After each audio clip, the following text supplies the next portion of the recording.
আজকের ভিডিওতে আমরা আলোচনা করব এমন একটি বিষয় নিয়ে যা বাংলাদেশের সংস্কৃতি ও বিনোদন জগতের জন্য অত্যন্ত উদ্বেগজনক। বাংলাদেশ পরিসংখ্যান ব্যুরো বা বিবিএসের সাম্প্রতিক এক জরিপে উঠে এসেছে চমকে দেওয়ার মতো তথ্য। দেখা গেছে আগের তুলনায় নাটক, সিনেমা, থিয়েটার এবং বিভিন্ন সাংস্কৃতিক অনুষ্ঠানের প্রতি মানুষের আগ্রহ ও ব্যয় দুটোই উল্লেখযোগ্যভাবে কমে গেছে। একসময় ঈদ, পূজা কিংবা বিশেষ উৎসব এলেই পরিবার নিয়ে সিনেমা হলে যাওয়া, নাটক দেখা বা সাংস্কৃতিক অনুষ্ঠানে অংশ নেওয়া ছিল অনেকের জীবনের অংশ। কিন্তু সময়ের সঙ্গে সেই চিত্র বদলাচ্ছে। বিবিএসের জরিপ বলছে, বর্তমানে অনেক মানুষ সাংস্কৃতিক কর্মকাণ্ডে আগের মতো অর্থ ব্যয় করতে আগ্রহী নন। বিশেষ করে নাটক, থিয়েটার ও সিনেমা দেখার প্রবণতা কমেছে। এর পেছনে কয়েকটি গুরুত্বপূর্ণ কারণ রয়েছে। ১. অর্থনৈতিক চাপ ও মূল্যস্ফীতি।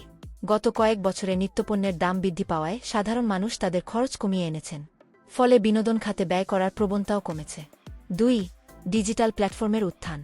বর্তমানে মানুষ ঘরে বসেই ইউটিউব, ফেসবুক, ওটিটি প্ল্যাটফর্ম এবং শর্ট ভিডিও কন্টেন্টে বেশি সময় কাটাচ্ছেন। ফলে সিনেমা হল কিংবা সাংস্কৃতিক অনুষ্ঠানে সরাসরি উপস্থিত হওয়ার প্রবণতা কমছে। ৩. সাংস্কৃতিক আয়োজনের সংখ্যা ও মান।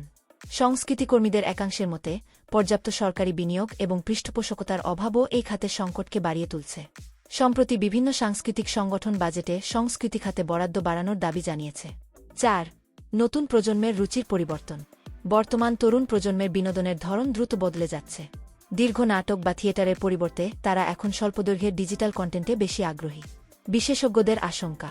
বিশেষজ্ঞরা বলছেন, যদি এই প্রবণতা দীর্ঘমেয়াদে চলতে থাকে তাহলে দেশের ঐতিহ্যবাহী সংস্কৃতি, নাট্যচর্চা এবং চলচ্চিত্র শিল্প বড় ধরনের সংকটের মুখে পড়তে পারে। বাংলাদেশের সংস্কৃতি ও চলচ্চিত্রের ইতিহাস অনেক পুরনো এবং সমৃদ্ধ। তাই এই খাতকে টিকিয়ে রাখতে নতুন পরিকল্পনা, আধুনিক উপস্থাপনা এবং তরুণদের সম্পৃক্ত করা এখন সময়ের দাবি। আপনার কি মনে হয়, মানুষ কেন নাটক, সিনেমা ও সাংস্কৃতিক অনুষ্ঠান থেকে দূরে সরে যাচ্ছে? এর জন্য কি অর্থনৈতিক সংকট দায়ী, নাকি মোবাইল ও সোশ্যাল মিডিয়ার অতিরিক্ত ব্যবহার? কমেন্ট করে আপনার মতামত জানান। ভিডিওটি ভালো লাগলে লাইক, শেয়ার এবং চ্যানেলটি সাবস্ক্রাইব করতে ভুলবেন না। ধন্যবাদ।